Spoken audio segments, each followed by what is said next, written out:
Bismillahirrahmanirrahim. Assalamualaikum warahmatullahi wabarakatuh. Baik, di sini saya akan menjelaskan tentang materi psikologi industri.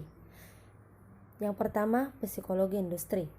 Secara bahasa, istilah psikologi berasal dari kata psis yang berarti jiwa dan logos yang berarti ilmu. Oleh karena itu, psikologi sering diartikan atau disingkat psikologi sebagai ilmu jiwa. Sedangkan psikologi industri, ilmu jiwa yang berhubungan dengan pekerjaan atau yang terjadi dalam industri. Sejarah psikologi industri. Yang pertama, psikologi kerja dan organisasi dimulai pada awal abad ke-20 dengan perkembangan tercepat terjadi selama Perang Dunia Pertama. Yang kedua, selama Perang Dunia Kedua, bidang pendidikan dan pelatihan menjadi topik penting. Kurangnya tenaga kerja yang berkualitas membuat perusahaan meningkatkan in-company training. Yang ketiga, sebagai ilmu baru, psikologi mulai dikenal dan berkembang di Indonesia sekitar tahun 1950-an. Adapun manfaat psikologi industri, yang pertama, membantu perusahaan atau industri maupun organisasi dalam memenuhi target dalam mencapai tujuan. Yang kedua, mampu memenuhi kesenjangan antara kebutuhan individu dan organisasi maupun industri.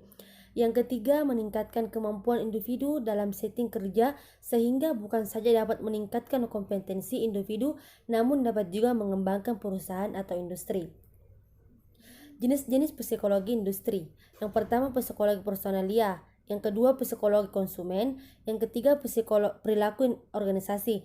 Yang keempat, keselamatan dan kesehatan kerja. Yang kelima, analisis posisi. Yang keenam, ergonomi. Dan yang ketujuh, psikologi sumber daya manusia. Selanjutnya yang kedua, kepemimpinan dalam perusahaan industri.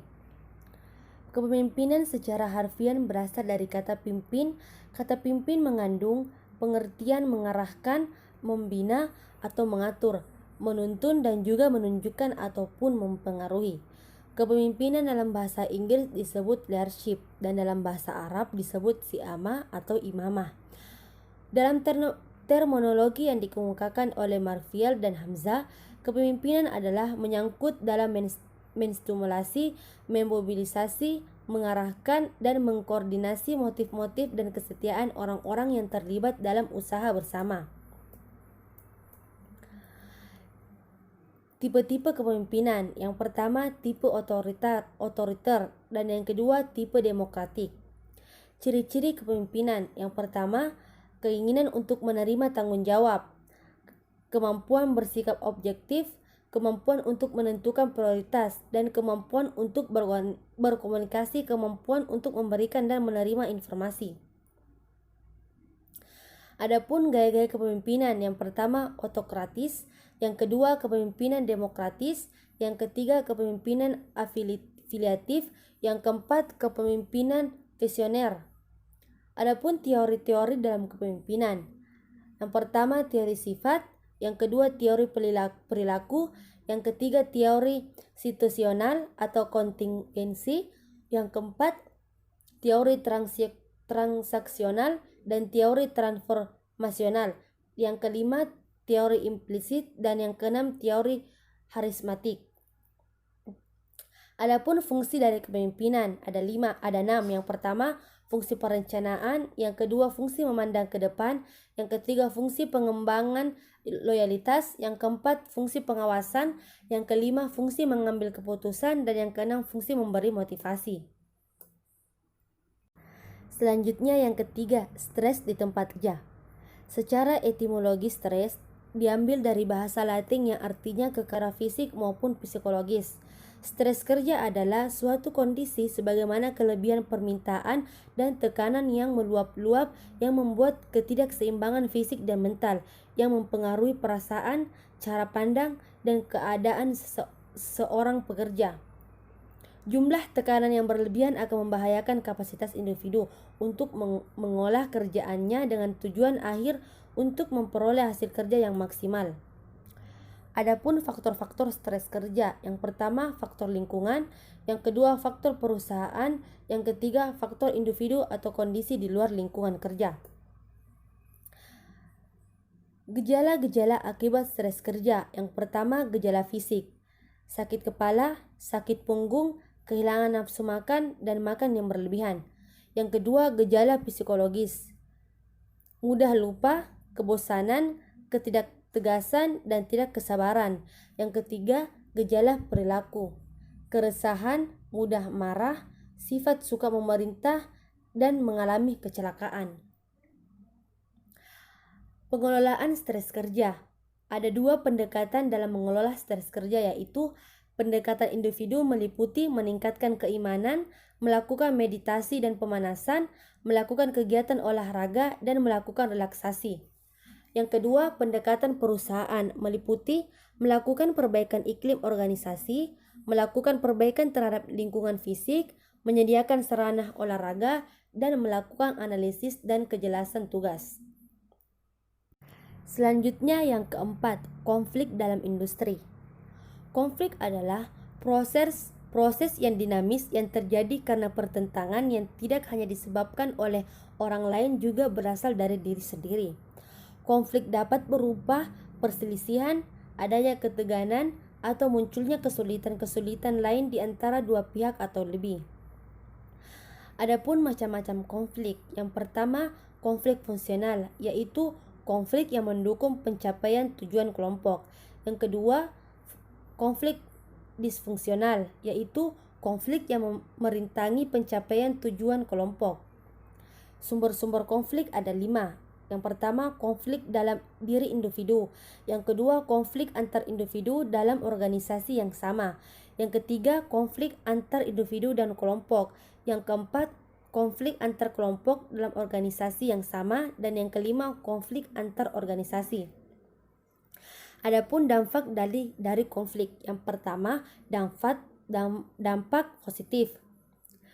Meningkatkan keterbitan dan kedisiplinan jam kerja, meningkatkan kemitraan yang produktif, meningkatkan motivasi kerja, semakin rendah tekanan dan jumlah pegawai yang dapat mengembangkan karirnya sesuai dengan potensinya.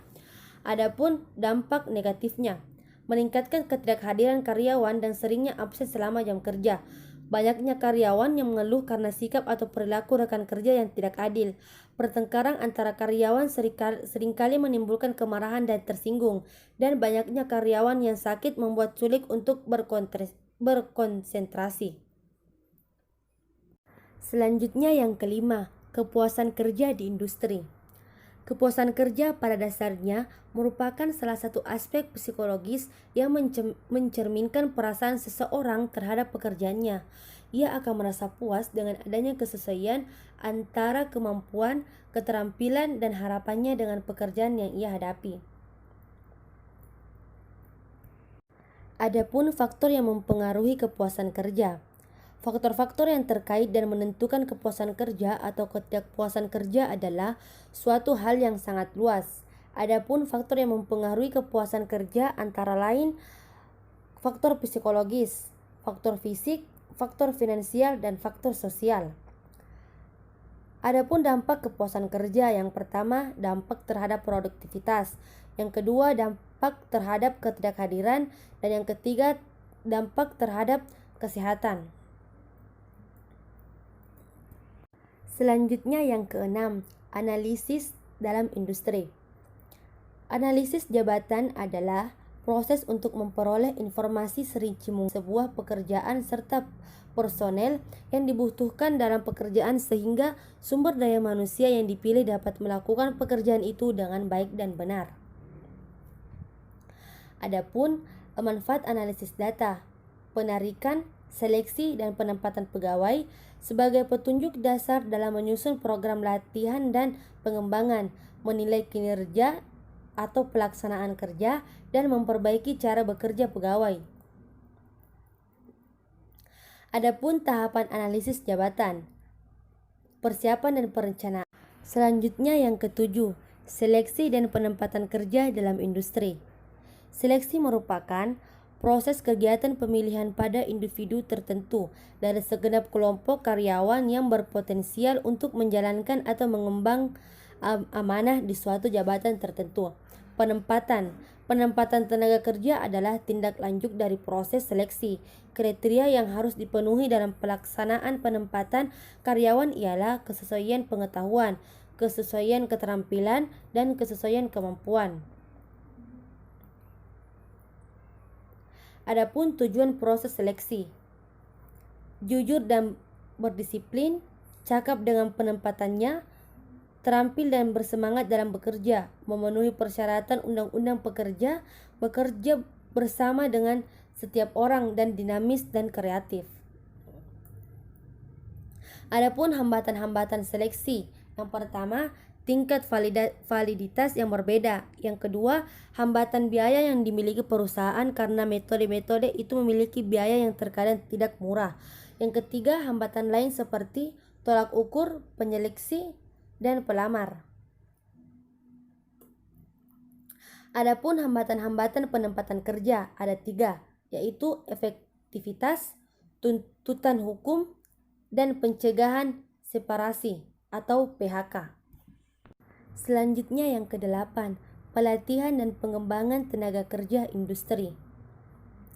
Pelatihan dan pengembangan tenaga kerja merupakan penciptaan suatu lingkungan di mana kalangan tenaga kerja dapat memperoleh dan mempelajari sikap, kemampuan, keahlian, pengetahuan perilaku spesifik yang berkaitan dengan pekerjaan.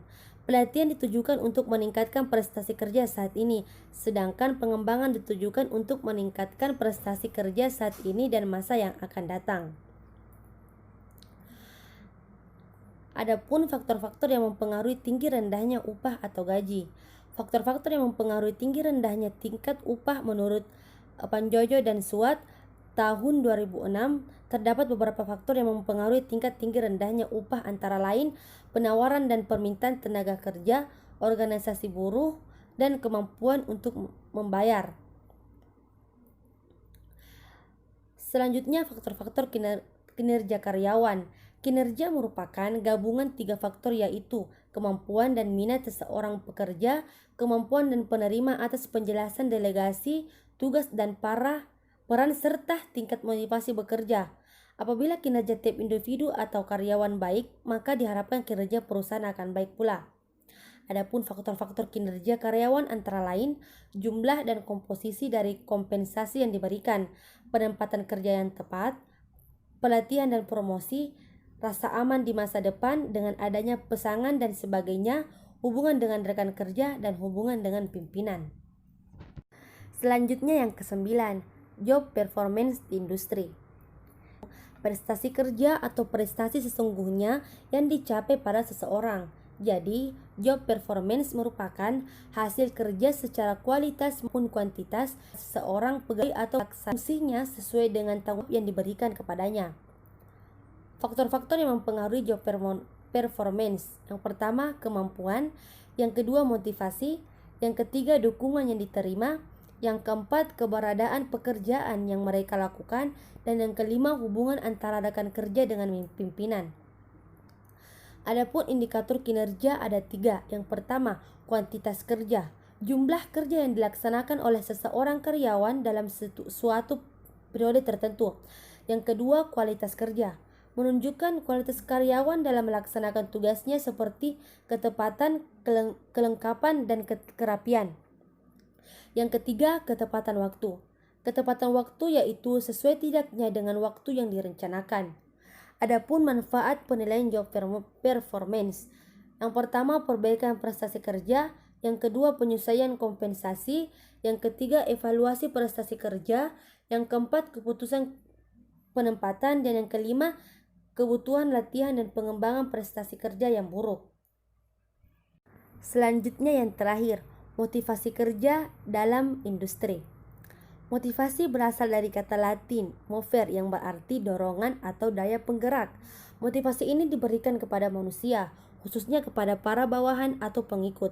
Adapun kerja adalah sejumlah aktivitas fisik dan mental untuk mengerjakan sesuatu pekerjaan. Adapun teori-teori motivasi kerja: yang pertama, teori tata tingkat kebutuhan; yang kedua, teori eksistensi relasi pertumbuhan; yang ketiga, teori 2 faktor; Yang keempat, teori penetapan tujuan. Dan yang kelima, teori kesamaan atau keseimbangan. Adapun hakikat kerja.